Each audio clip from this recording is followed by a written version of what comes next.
প্ৰায় 5 বছৰ ধৰি দিনে নিশাই মছজিদখনৰ বাবে চেষ্টা অব্যাহত আছিল। নৱনিৰ্মিত মছজিদ ভৱনত আজি প্ৰথমবাৰৰ বাবে আদায় কৰা হয় পবিত্ৰ জুমাৰ নামাজ।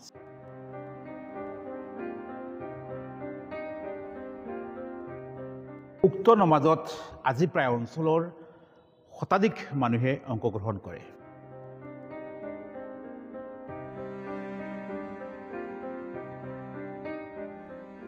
(2019) বৰ্ষত মছজিদখনৰ নিৰ্মাণ কাৰ্য আৰম্ভ হৈছিল আৰু ইয়াৰ প্ৰথম লাই খুঁটা স্থাপন কৰিছিল উত্তৰ পূব ভাৰতৰ আমিৰ শৰীয়ত হজৰত মৌলানা য়াহিয়া চাহাবে। আৰু ইয়াৰ কিছুদিন পাছতেই আৰম্ভ হৈছিল কৰোনাৰ মহামাৰী, যাৰ বাবে প্ৰায় 2 বছৰ মছজিদৰ নিৰ্মাণ কাৰ্য স্থবিৰ হৈ পৰিছিল। ইয়াৰ পাছত মছজিদ কমিটিৰ একাংশ সদস্য, অঞ্চলৰ ৰাইজ তথা দেশ বিদেশত থকা আমবাৰী অঞ্চলৰ বিভিন্ন ব্যক্তিৰ আন্তৰিক সহায় আৰু সহযোগিতা, তেওঁলোকৰ বিভিন্ন ধৰণৰ অৱদানৰ বাবে আজি মছজিদখনে এক পূৰ্ণাংগ ৰূপ পাবলৈ সক্ষম হৈছে। আজি এই মছজিদৰ যিটো ৰূপ আপোনালোকে দেখিবলৈ পাইছে, ইয়াৰ আঁৰত আছে বৃহত্তৰ আমবাৰী অঞ্চলৰ লগতে বিশ্বৰ বিভিন্ন প্ৰান্তৰ বিভিন্ন দানশীল ব্যক্তিসকলৰ যথেষ্ট অৱদান। সাধাৰণ দিন হাজিৰা কৰা এগৰাকী ব্যক্তিৰ পৰা মৌলানা মস্তাক আনফৰ চাহাবৰ দৰেও ব্যক্তি এই মছজিদ নিৰ্মাণৰ ক্ষেত্ৰত জড়িত হৈ আছে।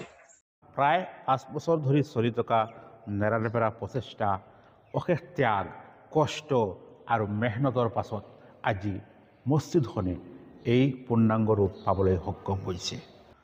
সৰ্বস্তৰৰ ৰাইজৰ সহযোগিতা, মানুহৰ আন্তৰিকতা আৰু বিভিন্ন ধৰণৰ সহায় সহযোগিতা আছিল মছজিদখনৰ বাবে এক অতুলনীয় অৱদান।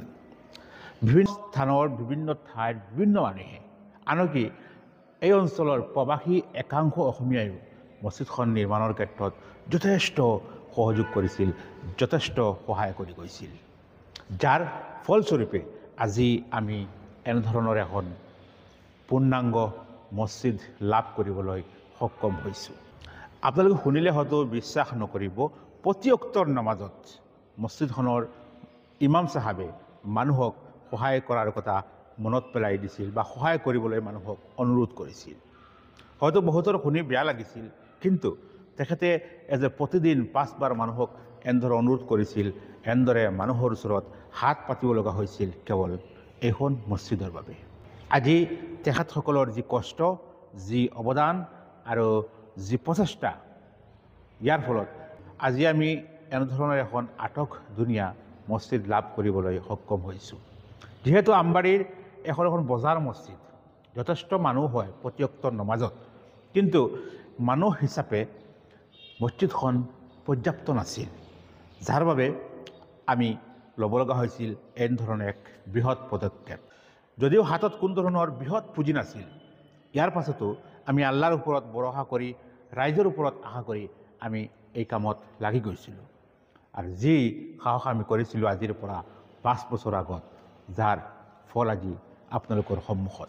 তো বিগত দিনত আমাক যিসকলে বিভিন্ন ধৰণে সহায় কৰিছে, পৰামৰ্শ দি সহায় কৰিছে, টকা পইচা দি সহায় কৰিছে, আমাৰ ভিডিঅ'বিলাক শ্বেয়াৰ কৰিছে বা আমাক আপোনালোকে যেনেদৰে উৎসাহিত কৰিছে, ইয়াৰ বাবে আমি আজি আপোনালোকক ধন্যবাদ জ্ঞাপন কৰিছোঁ আৰু আশা কৰিছোঁ অনাগত দিনতো আমি আপোনালোকৰ পৰা এনেধৰণৰ সহায় আৰু সহযোগিতা সদায় লাভ কৰিম।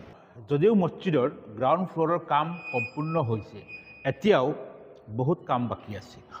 বাৰাণ্ডাৰ কাম বাকী আছে, ওপৰৰ ফাৰ্ষ্ট ফ্ল'ৰৰ কাম বাকী আছে।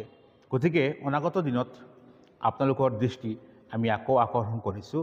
আপোনালোকে বিগত দিনবোৰত আমাক যেনেদৰে সহায় কৰি আহিছিলে, এতিয়াও ঠিক এনেধৰণৰ সহায় আৰু সহযোগিতা কৰি যাব বুলি আমি অনুৰোধ কৰিলোঁ আৰু আপোনালোকৰ ওচৰত আমি আকৌ আপিল ৰাখিলোঁ, যাতে যেতিয়াই আপোনাৰ কিবা ডনেশ্যন কৰাৰ, কিবা দান দিয়াৰ কথা মনলৈ আহে, এই মছজিদখনৰ কথা আপোনালোকে নিশ্চয় মনত পেলাব।